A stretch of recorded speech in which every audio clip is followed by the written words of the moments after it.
Hello, everyone. This is Panos, your FIA professor, and we had, already 8 spectacular sessions.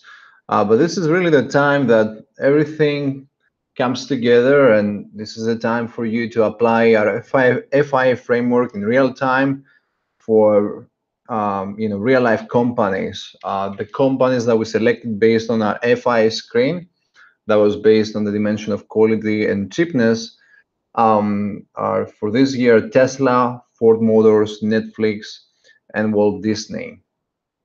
I will be sort of posting all the details of the group projects on big courses, but in the meantime, what I would like to do with you is basically walk you through the model, the spreadsheet application, the FI spreadsheet application for corporate valuation. Okay, in our last session, we discussed the case of Alphabet, and the objective was to start with the as reported data, standardize the data for the last few years, and then do the FIA. Okay, analyze the profitability, return on equity capital of Alphabet over the last few years using the basic DuPont model and the advanced DuPont model, and get insights into the operating, financing, and investing activities of the firm historically. Okay, so let me get started with the FIA default model. I call this default model because by default, it will be based on a set of default forecasting assumptions. Of course, this is going to be a starting point and a point of deviation in your analysis. All right. So let's start from the beginning. I will be sharing the spreadsheet on big courses and in my announcement recapping session 8.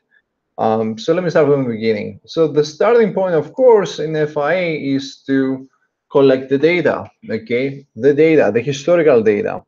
For a company like Alphabet, we have a long enough history to be able to use at least 5 years of data, of historical data. And as you can see on my screen over here, let me try to zoom in. We're looking at the data from 2013 onwards, 2013 to 2017 for the fiscal years ending end of December of each calendar year for this case. The starting point in the FIA spreadsheet application is, of course, to start with the as reported data, standardize the data in a way that fits the template. Why do we use standardized data? Well, because this way we can leverage our time. Time is finite, there is more to life than FIA, so we better have a framework in place that can help us accelerate the processing, our processing ability. Okay, and the standardization goes a long way in terms of saving time. So this is the income statement, the balance sheet information for Alphabet over the last 5 years. And you should be familiar by now with kind of this type of format because we went over it in class. In fact, you had to start with as reported data for 2017 and create the standardized income statement and balance sheet. Okay, that's what you have here. But we go all the way back to 2013. All right. So this is the income statement. This is the balance sheet. And of course, at the bottom of the balance sheet, after the balance, we have the statement of retained earnings. And one input over here is the dividends on common stock. In this case, Alphabet does have a buyback program in place, but they don't pay dividends, and that's why these numbers are 0. Okay. All right. So this is one thing, before I move forward, one thing I want you to remember is that, what I do in FIA, I try to break down more complicated ideas into sort of little pieces that everybody can digest, regardless of how much financial education and financial background you have in your lives. Okay, so I broke down, the concepts down to first principles. Okay, and one of the things I want you to remember is this simple dress for less case that we covered a few weeks ago in FIA. And one of the points that I try to emphasize while working on this simple exercise that, for dress for less, once you have the income statement and the balance sheet, you basically get the statement of cash flows for free, correct? Okay, that's pretty much the case for Alphabet as well, and for any company. That's because the financial statements articulate. All right. So in the next tab, we have the cash flow analysis, and that's basically the statement of cash flows. Now, look at that. When it comes to data collection, all you have to do is collect the data for the income statement and the balance sheet. Okay. Plug in the data in the highlighted cells in yellow. Well, I guess this is orange. I think my concussion still affect my ability to process colors. Hopefully that hasn't affected my ability to do FIA. But look at that. So you input the data for the income statement and the balance sheet, and you get the statement of cash flows for free. All right, so the statement of cash flows in the cash flow analysis tab is organized around the usual suspects, the operating activities of the firm, okay, the investing activities of the firm, and the financing activities of the firm. All right, and you get that, without any additional data entries because the financial statements need to articulate. If you scroll down, further down, what you also get is the net payout to common shareholders, which includes dividends and buybacks. All right, so you see for this case, the dividends are zero, but the company has the buyback program in place. So the net payout to shareholders is actually non-zero. And you also get the free cash flow to common equity, which is, of course, has to be the same. At the same time, and that's super cool because it will save us a lot of time and will allow us to do valuation, not just from the point of view of equity capital providers, but all capital providers. And we'll discuss more about this over the next couple of weeks. But the focus for now is kind of the point of view of equity capital providers. You also get the net payout to all investors as well as the free cash flow to all investors. And actually, you get that in two different ways. And I encourage you to sort of flick through these calculations and make sure that you understand what's happening. Okay. Now we're still, dealing with the history of the firm, the historical data. Moving on to the financial ratio analysis tab, and again, you should be familiar from last week's session on Alphabet. Well, the financial ratio analysis tab gives you a few ratios automatically, right? So once you plug in the data, it will calculate for you the growth rates, the profitability of the firm, and of course, we'll take care of the basic and the advanced DuPont model, the composition of ROE. And on top of that, what you get, which is amazing, you get the margin analysis and the turnover analysis. Remember, the margin analysis in the case of Alphabet was pretty interesting because if you compare 2016 to 2017, well, something happened in 2017. And what happened was there was a very negative impact on net profit margins because of their very high, abnormally high effective tax rate. Their effective tax rate moved from 19% all the way to 53% because of the provision for income taxes on earnings earned outside of the United States through their foreign subsidiaries. That additional provision for income taxes will allow the company to repatriate some of those foreign earnings in the future, okay? So the financial ratio analysis tab will give you all these calculations. Turning on to the forecasting assumptions, and now we're getting closer to kind of completing the framework. The forecasting assumptions, we're still dealing with the history, right? Look at 2014, 2017. The financial forecasting assumptions tab will organize the forecasting analysis around the income statement assumptions over here and the balance sheet forecasting inputs. All right. So if you count the number of variables under the income statement forecasting inputs, there's 12 variables. There's 18 variables over here. So this is the total number of 30 variables. This is a big number, correct? So this is a very complicated problem, right? So valuation is a pretty complex problem. It's actually as complex as it gets in finance, right? So, and we continuously learn about better and, ways to value companies, understand value creation, forecast the future path of value creation, right? There is no end to it. We're far from being perfect. We're getting better over time, and there's so much that we can learn by continuously thinking of ways to improve our models and our data and our forecasting inputs. All right. So this is the historical data in terms of these forecasting inputs. But really, what's really important in terms of valuation is for understanding the past and then, of course, forecasting the future. Okay. Forecasting boils down to forecasting the income statement, forecasting the balance. In combination, these forecasting inputs will help us forecast the financial statements, the income statement, the balance sheet, and in turn help us forecast the statement of cash flows and free cash flows, and finally value the firm. Okay. So forecasting boils down to anticipating the path, the future path or value creation drivers. Okay, and in terms of value creation drivers, it boils down to anticipating the the future path of sales growth, operating expenses, turnover rates, as well as the capital structure. Okay, so in this case, I will try to value Alphabet in real time using the default model, right? And this is just the default model, which is based on the default forecasting inputs and the default forecast horizon.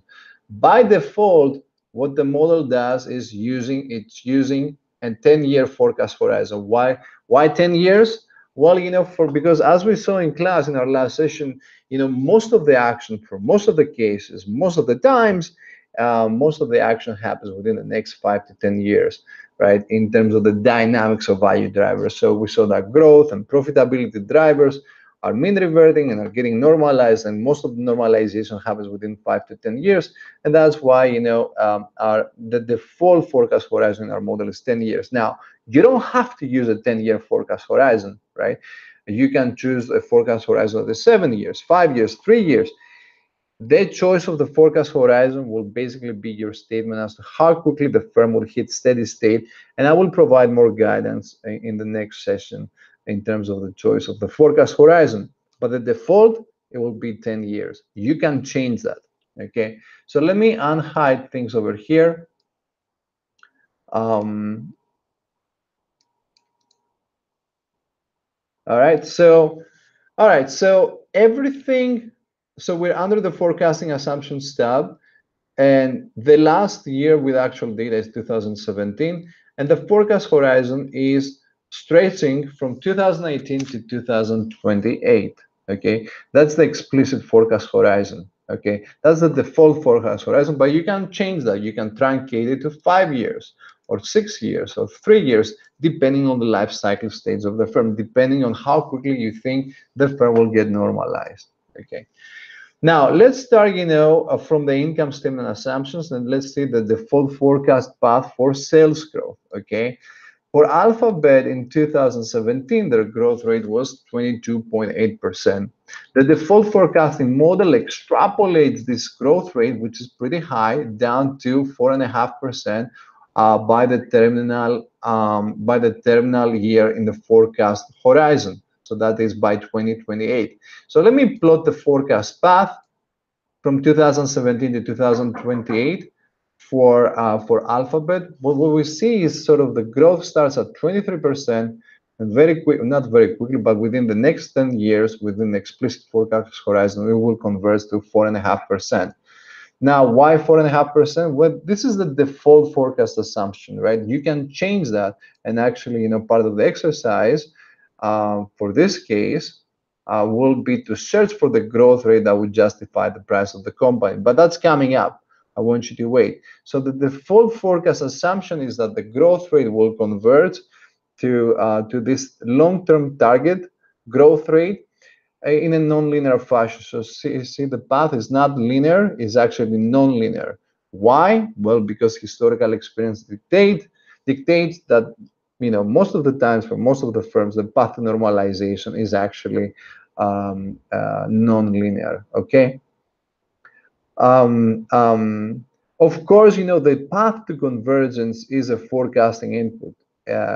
Case by case, you can deviate from this forecasting path and you can tell your story in a different way, but that's kind of the default forecasting path. So let me delete that so I can move forward. Now, in terms of the rest of the forecast assumptions with respect to operating expenses such as cost of goods sold, R&D, SG&A over sales, the effective tax rates, as well as the turnover rates and capital structure, the default forecasting model is that pretty much the firm will stay the same. Now, this is the default, right? This is the starting point and the point of deviation. So let me give you an example. So for example, for the effective tax rate, the 2017 effective tax rate was 53.4%.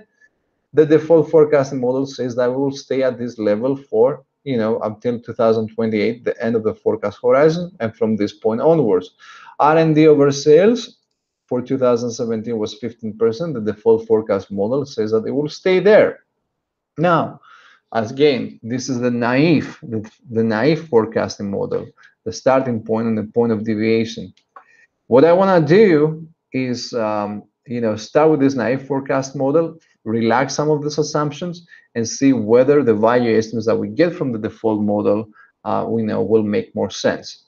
Before I do that, I want to reiterate a couple of ideas that we covered in our last session. First of all, given that this problem of the problem of valuation is so complicated and encompasses over 30 variables, right? So this is a multivariate, very complex problem to solve, right? We need a little bit of guidance based on historical experience and economic theory that can help us reduce the dimensionality of the problem, make it easier for us to track. So we want to improve the tractability of the problem. Now, historical experience dictates that when it comes to the most of the action in terms of value drivers comes from a subset of these variables. So in our last session, we saw that first of all, sales growth, which is the key driver of firm growth long term, sales growth tends to be very dynamic and strongly mean reverting. So sales growth is one of the key forecasting inputs under the income statement assumptions. Okay, so let me highlight, let me bold this one. In terms of ROE, which is the second pillar of our valuation framework, in terms of ROE, when we break down ROE, we actually see that ROE is mean reverting, so it's also sort of strongly getting normalized. But most of the action is coming from a subset of ROE drivers. So when we broke down ROE drivers into capital structure, financial leverage, NOA turns, and net profit margins, well, we saw that capital structure choices for the average firm tend to be very sticky. All right, so capital structure tends to be very sticky. We also saw that the turnover of the net operating asset of the firm, turnover rates tend to also be very sticky. And as a result, most of the action in ROE, most of the times, is coming from exactly variability changes the dynamics of net profit margins. So basically, most of the action in our valuation model is coming from a subset of variables, including sales growth and the drivers of net operating profit margins, and in particular, operating expenses over sales, including cost of goods sold over sales, R&D over sales, SG&A over sales, and the effective tax rate. Okay. So all 30 variables are important, and our model is comprehensive enough to account for the dynamics of all these variables. But 5 variables will be driving most of the action most of the time. And those variables are sales growth, COGS over sales, R&D over sales, SG&A over sales, and the effective tax rate. So basically, a big chunk of the value profile of the firm will be determined by the ability of the firm to continue to grow, while at the same time managing its operating expenses, in particular cost of production, their R&D, and their SG&A per dollar of revenue generated, while at the same time minimizing or finding ways to minimize their effective tax rate. That is very intuitive. Okay, that is very intuitive, and that is liberating because time is finite and there's more to life than FIA. So we better focus our intellectual efforts on forecasting the variables, or spending more time coming up with a reasonable forecast path for the variables that will be moving the needle the most. Now, in some cases, other variables will also be very important. So if we go down to the balanced assumptions and we look at the projections of capital structure for the firm, well, we saw, for the case of Alphabet, we saw that their financial leverage is pretty low, so they don't use much debt on their capitals in their capital structure. But a company like Apple is using much more. In fact, we saw that for most of the ROE of Alphabet, 97, 98% of the ROE of Alphabet is coming from operating activities, and less than 2% is coming from financial engineering. Whereas in contrast, we saw that Apple, nearly 40% of their ROE is coming from financial leverage because their financial leverage is so high, and only 60% is coming from their operating activities, right? So there will be cases where forecasting deviating from the naive model that projects capital structure forever at the current level, effectively assuming that capital structure choices are sticky, while deviating from that model, the naive model will make sense in some cases. But for most cases, capital structure choices tend to be very sticky. Now, having said that, I want you to be very careful. Even if the leverage, the financial leverage ratio remains the same, is projected to remain the same over time, that doesn't mean that there won't be growth in the amount of liabilities, in the amount of debt on the balance sheet. In fact, even if the financial leverage ratio stays the same, there will be growth in the dollar amount of debt on the balance sheet if the company has debt on their balance sheet, and that growth will be equivalent to their sales growth rate. So we'll see that. We'll see that. Okay. So the naive forecasting model, the default actually, the defaults in the FIA model will start with a 22.8% growth rate for Apple, and they will trend it down to 4.5% by 2028. And then for the rest of the value drivers, including operating expenses and turnover rates and capital structure, basically the model assumes more of the same in terms of the ratios, not in terms of the dollar amounts. Okay. Now, of course, this is the default. You should not expect that just because you punch in the data under the financial statements, right? And this is, as you work with your project on your project, Tesla, Ford, Walt Disney, or Netflix, whatever the company you will end up working on, you will have to collect the data, input the data under the financial statements. Once you enter the data, you should not expect that the value estimate you will get will actually make a lot of sense, right? The intelligence, the model by itself is not intelligent, okay? What I'm giving you here is a template that takes care of the mechanics, okay? But you will infuse intelligence into the model. You will make the model smart, and the IQ of the model will boil down to the forecasting assumptions, okay? Basically, the story that you're going to be telling with respect to the growth path of the firm, the operating expenses path of the firm, the effective tax rate path of the firm, and any other variables that you think are important for the particular case you cover, okay? So the intelligence, the IQ of the model will boil down to the sophistication of the storytelling that you'll come up with respect to this forecasting inputs, okay? So of course, we're forecasting under uncertainty, and we're not psychics. We don't have perfect foresight of the future, right? How nice would that be? Actually, I don't know. I take that back. I enjoy the uncertainty, and I enjoy dealing with uncertainty. And I want you to remember that we're not into the business of being perfect, because whatever you forecast, there will be forecasting errors. We're just trying to be better than others. Correct. Okay. So based on these default forecasting assumptions, let's see what the valuation model will give us. Under the Common Equity Value tab, we give you two estimates of the value of the firm using two different models. The DCF valuation model, okay, which expresses value as the present value of future expected free cash flows. And those expectations of free cash flows will come from the cash flow analysis, and the residual income model, which expresses value as the amount of equity capital invested in the firm plus the present value of future expected residual earnings. This is the dress for less case, but scaled up using real data for a real company. What do you see here? Of course, yes, the two models articulate, and the two models will give you the same answer. Now, this answer by default is 253.4, right? So this is the value estimate on a per share basis. Now, if you compare the price per share of Alphabet right now, Alphabet is trading at over $1,100. So clearly the default valuation estimate doesn't make much sense, but we're gonna try to fix that by making the model a little bit more intelligent, okay? So the default model by itself, again, it's pretty stupid, okay? The mechanics are incredible because it's very clean and very well articulated. However, the IQ of the model will come from the forecasting assumptions. So we're going to work on that together in this video tutorial. Now, let me go back to the forecasting assumptions. Once you forecast, the way I want you to think about forecasting is effectively financial ratio analysis, but in reverse.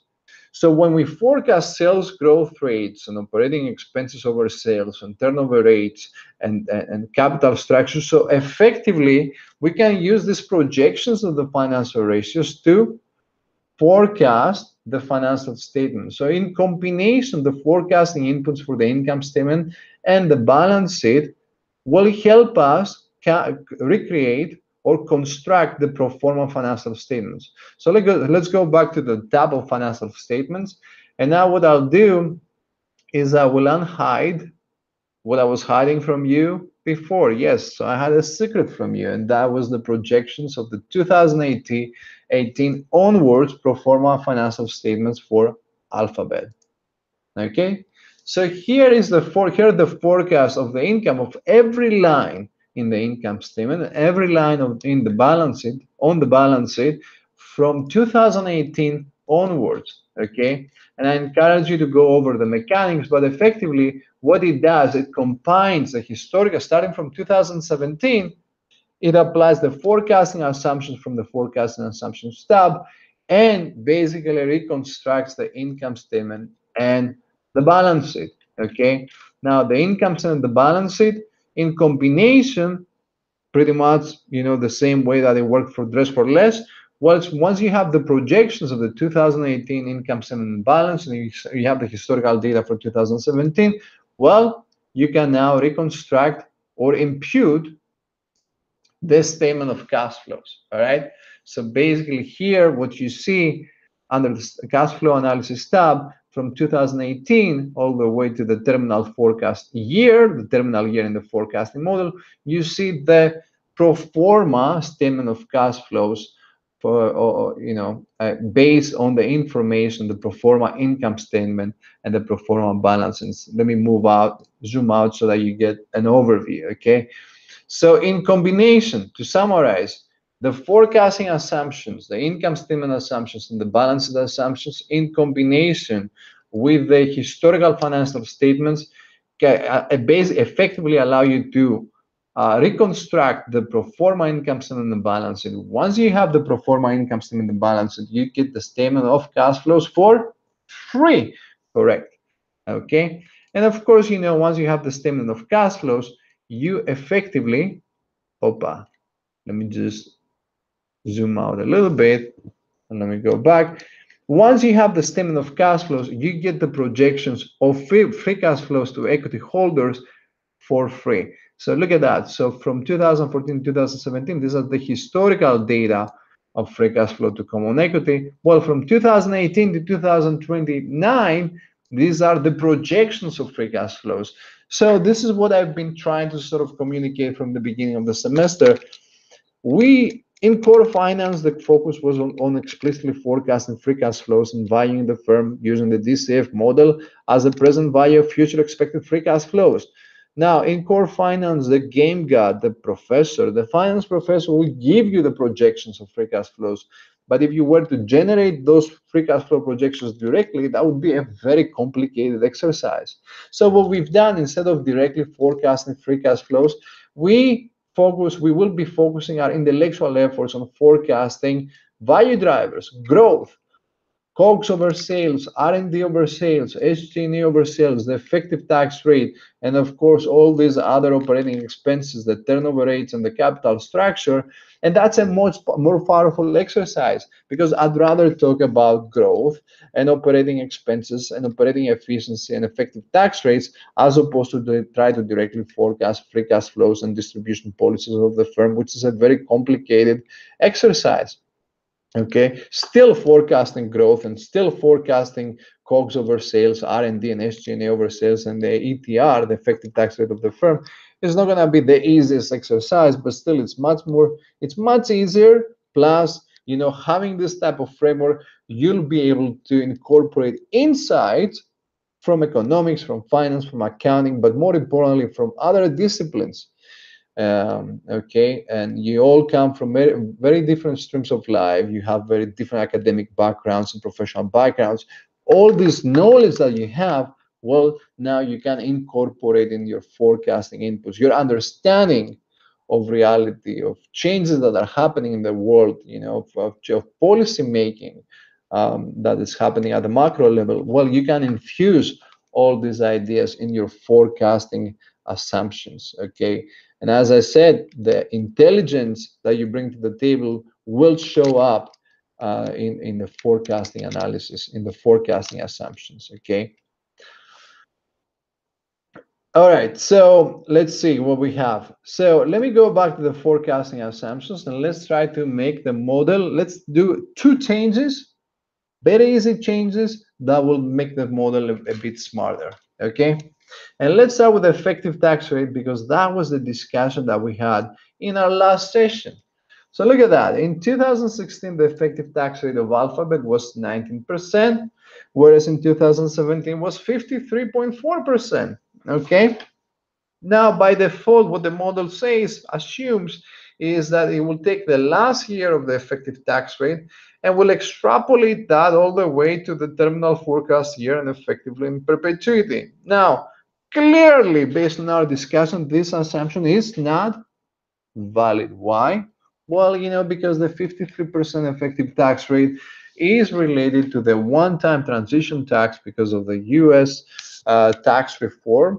And as we discussed in class, a big part of the 53% effective tax rate is likely to reverse very quickly because that relates to the one-time repatriation tax of their foreign subsidiaries earnings. Okay. Actually, as we discussed in class, the consensus among the analysts covering Alphabet is that the effective tax rate of the firm moving forward will be closer to 18%. Correct. So I'm going to change the 53% projection of the effective tax rate starting from 2018 to 18%, and I will extrapolate that for the next several years. Okay. Now immediately look at that.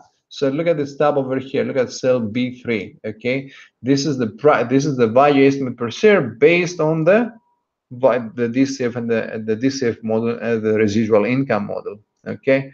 So let me undo the change I just made. Before I change the naive forecasting model, extrapolating the effective tax rate based on its current level, will give you a value estimate per share of 253.4. Okay, if I change the effective tax rate from to 18% and extrapolate that onwards, that would have a dramatic effect on the value estimate per share. And that makes a lot of sense because, and that's why, I keep emphasizing that the effective tax rate is one of the 5 variables that will be driving a big fraction of the value profile, for firms, because the effective tax rate will affect the very bottom line of the income statement and earnings, okay, and therefore residual earnings and of course value creation. It's an important value driver. So the value estimate per share jumped from 253 all the way to 878. Okay, that's a dramatic increase, and that will take the value estimate per share much closer to the current price per share of Alphabet, which is I think close to 1,157. Okay. Now, are we done? No, we're not done. I want to sort of put the spotlight on another forecasting input, which is the other income over sales. Now, for the typical firm, other income over sales won't be important. It would be 0% or something close to 0%. However, for Alphabet in 2017, things are different. Actually, other income was negative 1.4% of their sales. Why? Correct, because we classified as part of other income in the standardization that we did in our class. We classified the $2.7 billion imposed from the European Commission for violation of antitrust regulation. We classified that amount as part of other income. As we discussed in class, this fine is unlikely to persist moving forward because hopefully the company will reorganize its operations in a way that they won't be getting fined every year in the order of $3 billion or more, um, or more moving forward. Now, of course, given in the presence of positive growth, this negative 1.4%, if you extrapolate that forward, actually it imposes effectively growth in the fines imposed on Alphabet, and that growth in the fines will be equal to the growth in the revenue of the firm. So that's unlikely to happen. All right, so we need clearly this naive extrapolation of the negative 1.4% in perpetuity doesn't make much sense. So what do? We change it. We try to make it be more meaningful. Well, if you look at what was happening in 2014, 15, and 16, the other income over sales was fluctuating around 50 basis points, 0.5%. Okay, and I think that's a reasonable assumption because it captures effectively interest income on their cash and marketable securities. So 0.5% is pretty much what you get on short-term investments. All right, so I'll change that number from negative 1.4% to 0.5%, 50 basis points, and extrapolate that forward. And of course, that change will have a further positive effect on the valuation of the firm. Now, look at that. The price, not the price, the value per share further increased to nearly $990 per share. Amazing. We're getting so much closer to explaining the current price per share of Alphabet. All right. So as I promised to you, here is the exercise for next week. I will be posting the prototype default model using the default forecasting assumptions. I want you to go over this video, which I assume you do if you're sort of listening to me right now. And I want you to change the forecast path for the effective tax rate and for other income pretty much the way we discussed. And once you do that, if you hit something close to this number, I want you to search for the growth rate that would explain the current price per share of Alphabet. As a follow-up question to that, I want you to calculate, given the full forecasting model and after adjusting for the one-time effect on other income and the effective tax rate, I want you to calculate for the premium for growth. How much are investors willing to pay for the growth potential of Alphabet, which is an exercise that we did in the past using other people's forecasts, okay, using the sell-side analyst projections of earnings and book values, right? So now we don't have to use other people's forecasts. We can actually construct our own forecast of earnings, okay? So here is effectively our forecast of earnings for the next 10 years, from 2018 to 2028. This is our forecast of earnings. These are our forecasts of the book value of equity. Now we have our own forecast, and those forecasts are being produced using the mechanical framework in place and the forecasting assumptions in place. They're produced by the template. So to summarize, I want you to start with the default model. I want you to keep in mind that the default model won't give you the right answer, okay, but it will give you a great starting point and a point of deviation. I want you to adjust the default assumptions for the effective tax rate and other income for Alphabet, and other income for the case of Alphabet, and then reverse engineer the growth rate that would explain the current price per share as of the time that you do the exercise, all right? And, prices will change as we speak. They're actually changing. And once you do that, I want you also to calculate for the premium for growth for Alphabet, okay? Now, keep in mind, what we're doing here is entirely consistent with what people do in the industry in practice. Actually, our approach is much more comprehensive, much more transparent. I want you to spend time with the model. I want you to, let's see how I put it. I want you to spend time with it, okay? I want you to go over it several times, discuss it with your group, and come back to me with questions, all right? So feel free to reach out to me, to the GSIs with questions, And of course, that should be the framework that you'll use for the group projects. Okay. One more thing, at the very first tab, here's a model summary, which I think is pretty cool. Um, So that summary, what it provides as of today, it provides a model summary, the company name, the ticker, the industry of the company, the most recent fiscal year, the most recent ROE and growth. The forecast horizon in this case is 10 years, but remember the length of the forecast horizon is a forecasting input.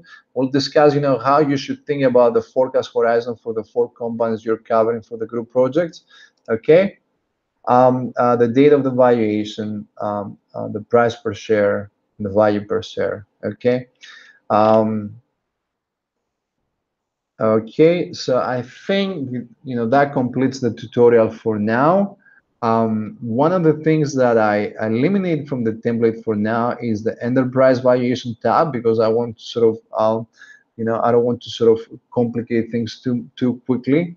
I want to talk a little bit more about enterprise valuation before I introduce these tabs. This is something that we're going to cover in class, but effectively, our model is so flexible that can do equity valuation and enterprise valuation at the same time. We'll get to that over the next couple of sessions. I love you, I miss you, and that's it. I'm dropping the microphone. Bye.